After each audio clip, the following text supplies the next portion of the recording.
Tom Brady finishes the quarterback 9 in points per game for fantasy last season. With many of your drafts approaching, we're here to give you his outlook for 2021 and where you should be looking to take him off the board.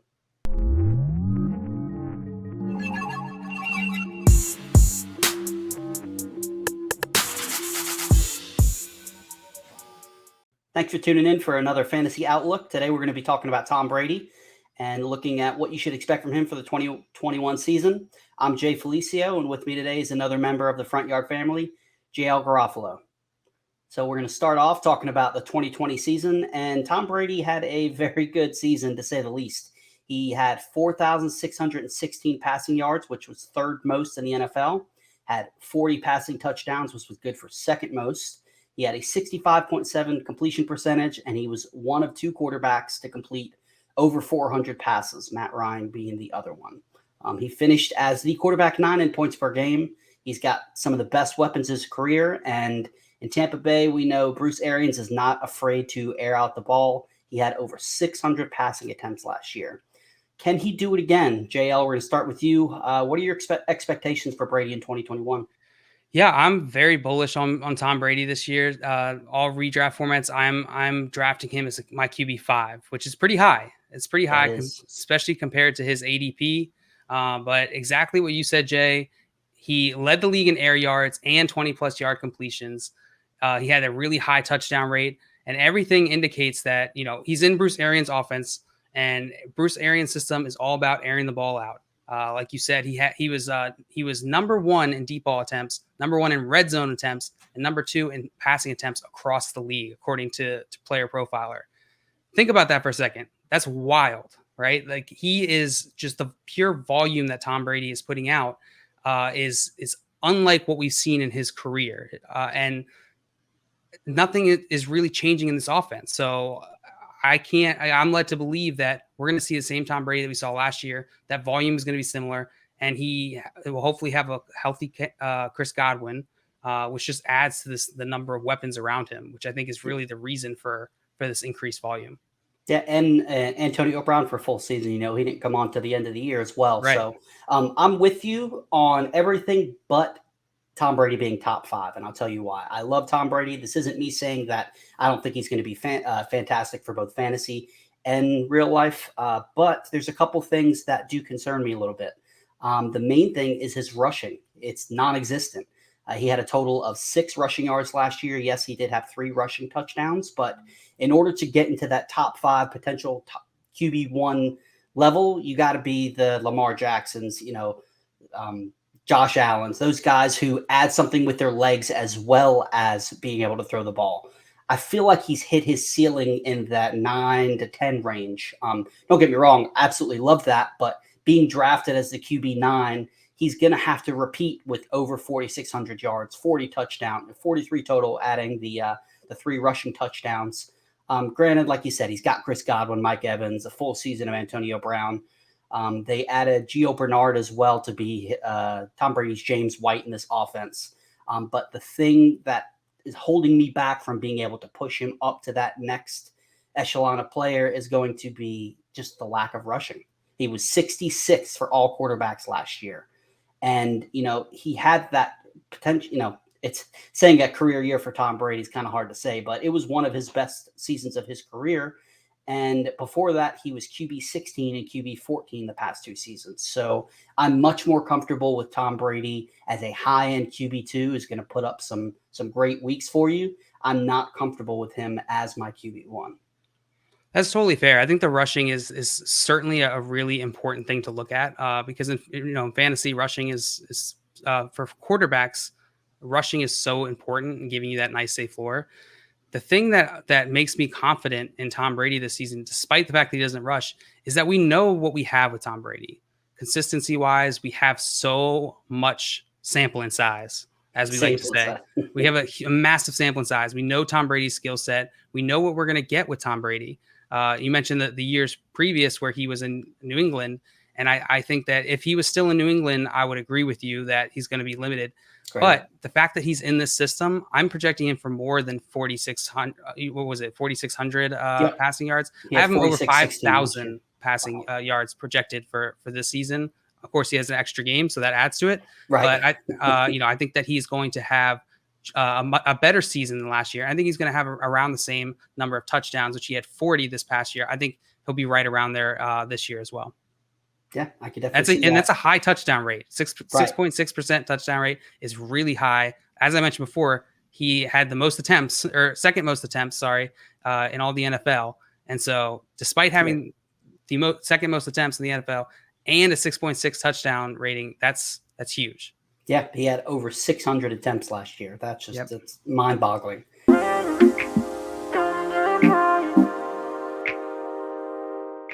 But this is perfect time. We're going to go into our name game, and basically what we do with this is we're going to give you some actionable advice. I took the top 3 players that are above him in ADP on Fantasy Pros and the 3 players that are below him, and it's an either or. If we're on the board, and we'll go ahead and start with the first one.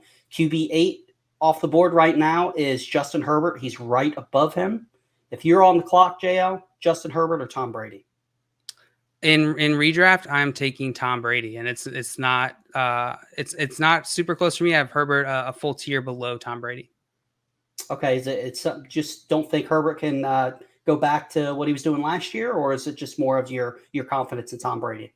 I'm very confident in Tom Brady, and when you think about it from an uncertainty perspective, right? Justin Herbert, I don't think that he's going to necessarily have a fall off or anything, but I think he'll finish right around like a back end QB1. I think that he'll take a step forward, but it's not going to be a massive leap. He had a really ridiculous rookie season, by all metrics. So Tom Brady, I think we have, a little bit more data to work off of here, and we know what to expect. And he's a safer bet. And I think the upside is there with how good this offense is going to be. Yeah, I'm with you. I think I would take Brady over Herbert, and I do think Herbert has the higher floor, but I think he's got, the higher ceiling, but I think he's got the much lower floor. If he has that sophomore slump, if he's not able to recreate that magic that he had in his rookie season, NFL teams, a lot of guys, after they have a full off season to being able to study tape, they're able to throw different defenses at quarterback. So I think there's a chance that Herbert does take that step back where Brady, you know what you're getting, like you said. So I'm with you. I would go Brady over Herbert. We'll go up to the next one. QB7 is Russell Wilson. So JL, Mr. Unlimited or Tom Brady?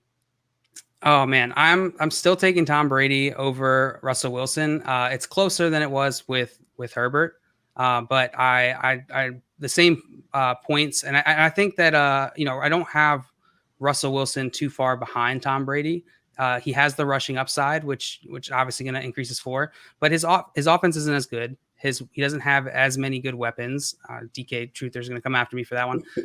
But as a whole, cumulatively, he doesn't have as many good weapons as Tom Brady does. And so we just don't know as much. And so I do have him below, but not by much. It's a coin toss for me, but I would lean Wilson simply because of that rushing upside. And we saw when they let Russ cook, I hate that term, but it's the truth. He was one of the best, if not the best quarterback in the NFL. So if they do, they got him a decent weapon at the tight end position. I really like Gerald Everett a lot. While he doesn't have the weapons that Brady does, DK Metcalf and Tyler Lockett are, in the conversation for the best 1-2 punch at the wide receiver position. So he does have some explosive weapons. Throw in that little bit of rushing upside. I would go Wilson over Brady. I will say Russell Wilson has an ADP of he's the 3rd pick in the 5th round. Tom Brady's ADP right now is the 10th pick in the 7th round. And so I would also consider the value if he's not, the draft price here, right? If he's close 100%. Enough for you, that 2-round boost might be enough to make it worth it. Yep, absolutely. I completely agree with that. And then we'll roll on to Aaron Rodgers, who is QB6 off the board. So would you go with the reigning MVP and potential Jeopardy host, Aaron Rodgers, or Tom Brady? I think it's fully put to bed that he's not going to be the Jeopardy host, luckily. I still have Tom Brady over Aaron Rodgers. Again, closer than both Russell Wilson and Justin Herbert. I am excited for Rodgers here. I think he's going to have a good year. He hit so many touchdowns last season. It was absurd. It was the most touchdowns he's had in his career. I project he's going to have close to that again this season. But that touchdown dependency is definitely like a little bit more worrisome, I would say. But he's MVP, and I think he's got a lot to prove, right? He's going into this year. Chip on his shoulder, big time. He's got a chip on his shoulder. It's likely he won't be in Green Bay next year, and so he's going to come out and he's going to perform. I'm excited for Aaron Rodgers. His ADP right now, his average draft position, is the 5th pick in the 6th round. Again, you're getting Tom Brady a round later, a little bit more, round and a half later, which to me is even more evidence of why Tom Brady is a great value this year. Yep, I completely agree with everything you said, and people are probably going to come after us for this one, but I'm with you. I'm not fading Aaron Rodgers, but I'm fading him at his ADP because he's going to have to repeat what he did last year in order to return value, and that is going to be extremely hard to do, especially with the offseason that they had. They brought back Randall Cobb, but at this point in his career, what is Randall Cobb? So, yeah. And the way you got to think about this, for anyone who's coming at us, is going to be, the Aaron Rodgers lovers, the Green Bay, Russell Wilson truthers.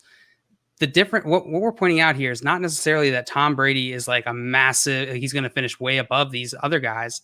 It's the matter of he's going to finish similarly to these guys. And so at his draft price, it makes a whole lot of sense to go with someone like Tom Brady because, it's much better for the value over replacement isn't that high. You can replace a guy like Aaron Rodgers with a Tom Brady in terms of, and their fantasy finish isn't going to be that far off, while their ADP is decently far off. Yeah, and that's how you win at fantasy football, is finding the most value. And I keep going back to this. I've said it multiple times, a little bit off track, but everybody was so disappointed with Lamar Jackson last year, but he didn't have that bad of a season. The problem was everybody drafted him like he was going to repeat his MVP season from 2 years ago. So when you're getting Lamar Jackson in the 10th, 11th round, and he does that versus drafting him in the 4th, 5th, that's a big difference. So I completely agree with everything you just said. So we will roll on to the 3 guys that are below him in Fantasy Pros ADP. QB 10 is Ryan Tannehill. So I'm still taking Tom Brady over Ryan Tannehill. Same reasons. Ryan Tannehill, I'm excited for. I think he'll have a good season, but it's going to be a run heavy offense. He has some new weapons, right? With Julio Jones, and he lost John New last season and Corey Davis last season, and so there'll be some adjustment there. I'm just more bullish on the Buccaneers offense, to be honest. Yeah, especially from a passing perspective. Yep, I completely agree with you there. And they both have good defenses, so Tennessee's going to have the ability with Derrick Henry in the backfield that they're going to be able to grind out those games. Yeah. Is Rojo that guy? Is Leonard Fournette that guy? So they're going to have to depend on Tom Brady more than Tennessee potentially would have to depend on Ryan Tannehill in those close games. So the other thing too is, they got Julio Jones, but Julio Jones is going to be able to stay healthy. He's in the twilight of his career. Not that he's not great. He's going to be a Hall of Famer, but he's not the Julio Jones from 3, 4, 5 years ago. Tom Brady has those guys other than Antonio Brown. He's got 2 stud wide receivers in the prime of their career. So I'm with you. I would go Tom Brady over Tannehill as well. Matthew Stafford or Tom Brady? Yep, Tom Brady. We're getting further away here, so it's most likely going to be Tom Brady for the rest of these. But Tom Brady for the same reasons. We haven't seen Stafford in this offense yet. I am bullish on Stafford. I think he's going to do very well in McVay's offense. But I'm way more confident in projecting Tom Brady's finish this season than Matthew Stafford. This one is really, really tough for me because I am extremely high on Stafford, especially with the weapons that he has. Like you said, McVay's offense. He's the guy for me that I could see coming from that back-end QB1, high-end QB2, jumping into the top 5. So for me, I would lean Matthew Stafford. It's definitely riskier. You have a much lower floor, but if you need upside, I would go with Stafford. If you need that, if you've got a team that's already built, and that's the other thing too. It's all about roster construction. If you've got a solid team that you're going to be okay if you take the chance with a Stafford or a Jalen Hurts, who we'll get to next. If you need that upside out of the quarterback position, that's when you lean that way. If you've got that boom bust potential in your position players and you need that solid player, then it's a Tom Brady. So for me, if I was on the clock, I would probably go Stafford. But honestly, it's a coin toss. Yeah. And we'll go to the very last one, QB 12, Jalen Hurts. Yeah, Jalen Hurts is interesting. I would probably take him over before Tannehill and Stafford, as you mentioned, but I'm still taking Tom Brady above him. He averaged 68 rushing yards per game, which is the most ever for a rookie QB. For when he was starting at the end of the season last year. But he also had an extremely low adjusted completion percentage. And so I'm a little concerned for Jalen Hurts this year. I think he has the safe rushing floor that we've already mentioned is really good for fantasy, and that's going to make him hard to bust. But in terms of upside, it's hard for me to see there to be a ton of upside there. And so I'm taking him right after Russell Wilson, but Tom Brady over both of those guys. And I would go Jalen Hurts. I know he's the last guy, according to ADP on Fantasy Pros, but I love that rushing upside. And yes, everything you said is true. He did have, it's concerning his passing volume, but he's, he rushes for 40 yards. That's equivalent to a touchdown in 4-point passing leagues. So I think he's got the safe floor. He's got the safe upside. His final 4 games of last year where he started were very similar to what Lamar Jackson did it in the final 4 games of a couple of years ago. Now, I'm not saying that Jalen Hurts is going to be Lamar Jackson in his MVP season, but all he has to do is be decent in the passing categories. With his rushing, he's very easily going to finish as a quarterback 1. So I think he's got the floor. He's got the upside. Especially, he's got some weapons with Devonta Smith. If Jalen Reagor can step it up, Quez Watkins has looked really well this preseason. Granted, it's preseason, but Philadelphia's going to be a lot healthier than they were last year, hopefully. Got 2 fantastic tight ends in Goddard and Zach Ertz. So I would go Jalen Hurts over Tom Brady. And like I said, with the caveat being if you need a safe quarterback, somebody who you know what you're getting, still has a little bit of upside, Tom Brady's your guy. Jalen Hurts definitely, has the potential to bust a lot more than Tom Brady, but I feel like he's got the safe floor at the rushing and still has that sky-high upside. Yeah, absolutely. So that's going to be it for this video. Make sure to give it a like. And if you want to see more player outlooks from us throughout the season, make sure you subscribe to Front Yard Fantasy's YouTube channel. Good luck in your drafts, everybody.